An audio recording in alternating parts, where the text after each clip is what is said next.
Hey, are you a notary looking to boost your income with a side gig, but something is holding you back?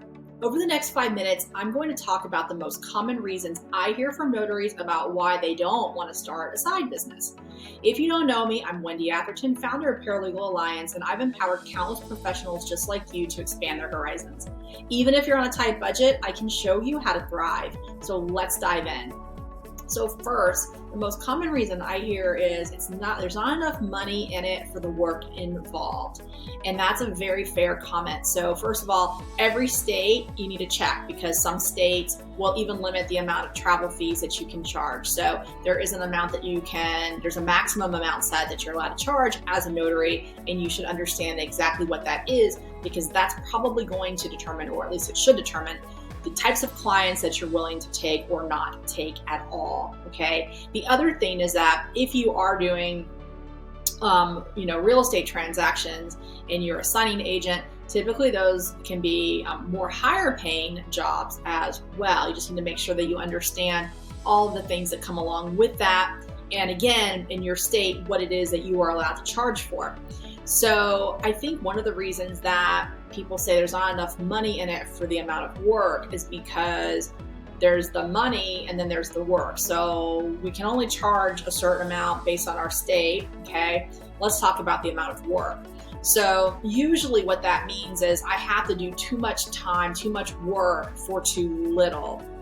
But if we can reduce this part of the work down, then for a lot of folks, it starts to make a lot more sense. So here's just an example. So I teach a lot of, $2, $3, $5 ad strategy. So if you're running content and you're running marketing online that's generating new clients and they're booking jobs on your calendar that you've established that you're willing to take, and you're not having to spend a whole bunch of time to get those jobs, well, then does that make more sense for you, right? So, if you're able to pick up, a job over a lunch hour here and there and maybe a Saturday morning every week, does that suddenly kind of not feel so bad, right? And you didn't have to kill yourself and do a whole bunch of efforts and work and networking and all this stuff to try to get these 2, 3, 4 clients. That's a much different proposition. And that's really what we want to get to. We want to get to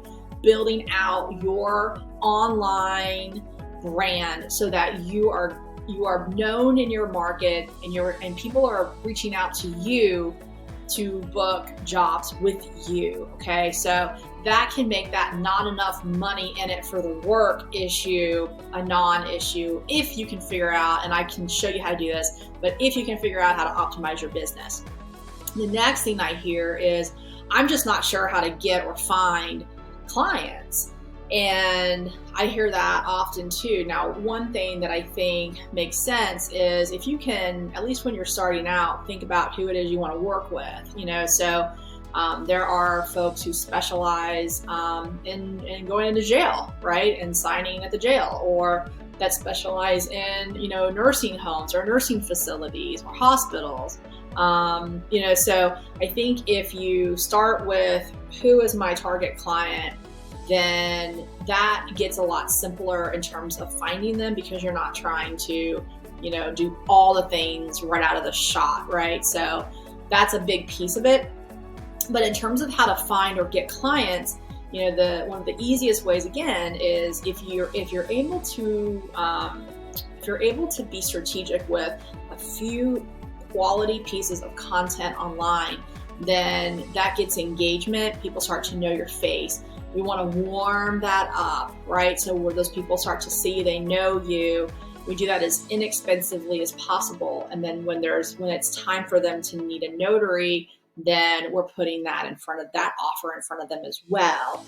And that strategy works really, really well. So, finding clients is a big thing. I think it's defining who your client is and then making sure that you have the marketing in, you're in the right place. So if you're trying to get, if you're trying to do mailaways and you're trying to target, title or lenders from out of state, then you probably want to have a presence on Google for that, right? So But I think finding clients and getting those clients really isn't difficult if you have a good strategy in place. And then the third reason I get is I just don't have time.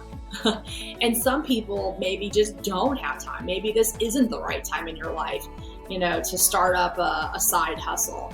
Although a lot of times when I hear that I don't have time, it's really, I don't have time to build a website, go out and market myself, for hours and do all these things that I'm going to have to do to get clients. And so a lot of time it's not I don't have time. It's I only have this much time. And if you only have 2 hours a week or 3 hours a week or whatever the time is, then it's about making sure that you are optimizing that time so that you are getting your highest revenue generating activities done, which is bookings.